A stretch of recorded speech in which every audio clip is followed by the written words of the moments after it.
move-out weekend here at my college. I'll be home for the summer, and next semester I'll be studying abroad. So I needed somewhere to store all my stuff until I come back to school. At first, we talked about renting a U-Haul truck and driving all of Laurel's stuff back home.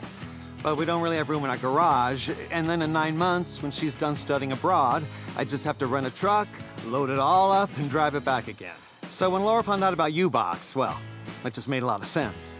I read all the reviews, compared all the products and all the prices, and the U-Box system came out on top.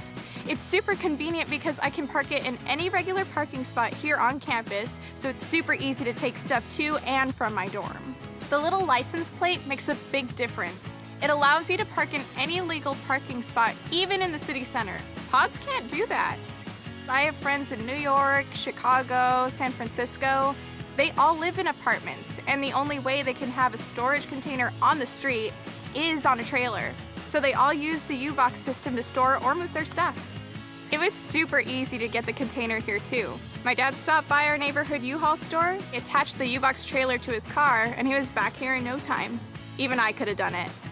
For us do-it-yourself types, it was really easy to get the U-Box container here. And when it's all packed up, we just drive it back to U-Haul. With U-Box, I definitely made the right move. We have to admit it. She really did.